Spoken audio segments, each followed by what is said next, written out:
અંકલેશ્વર નગરપાલિકા દ્વારા ઓએનજીસી થી ભરૂચી નાકા સુધી ચાલી રહેલી આઇકોનિક રોડની કામગીરીનું પાલિકા પ્રમુખ જિગ્નેશ અંદાડિયાએ નિરીક્ષણ કર્યું હતું। આ દરમિયાન ફૂટપાથ ઉપર ડેકોરેટિવ પોલ લગાવવાની કામગીરીની મુલાકાત લઈ જરૂરી સૂચનો પણ કરવામાં આવ્યા હતા। અંકલેશ્વરમાં ઓએનજીસી થી 3 રસ્તા સર્કલ થઈ ભરૂચી નાકા સુધી નગરપાલિકા દ્વારા આઇકોનિક રોડ વિકસાવવાની કામગીરી હાથ ધરવામાં આવી છે। આ આઇકોનિક રોડ ઉપર walkway, decorative light pole, tree plantation, dustbin તેમજ બાકડા જેવી આધુનિક સુવિધાઓ ઊભી કરવામાં આવશે। હાલમાં ઓએનજીસી થી 3 રસ્તા સર્કલ સુધી ડેકોરેટિવ લાઇટ પોલ ઊભા કરવાની કામગીરી ચાલી રહી છે। આ કામગીરીનું નિરીક્ષણ કરવા પાલિકા પ્રમુખ જિગ્નેશ અંદાડિયા, પાલિકા સભ્ય નરેન્દ્ર પટેલ તથા પાલિકાના કર્મચારીઓ સાથે સ્થળ મુલાકાતે પહોંચ્યા હતા।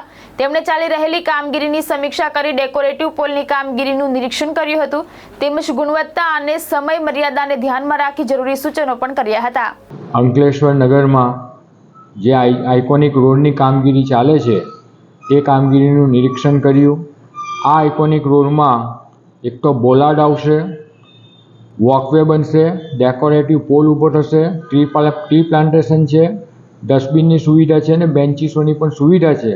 એટલે આ આઇકોનિક રોડનું જાત નિરીક્ષણ કર્યું અને જે તે જરૂરી થોડી ઘણી જે સૂચના હતી તે ક્ષતિ દૂર કરવા કોન્ટ્રાક્ટરશ્રીઓને બધાને સૂચના આપી અને વહેલામાં વહેલી તકે આ રોડનું કામ પૂરું થાય એવી કોન્ટ્રાક્ટરને સૂચના આપી।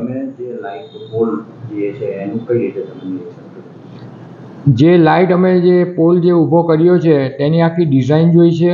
ડિઝાઇન છે પોતે બધી રીતના મટીરિયલ્સને બધું જોયું છે અને અંકલેશ્વરની જનતાને ખૂબ જ સુંદર મજાનું આ નજરાનું મળશે એવી અમને આશા છે।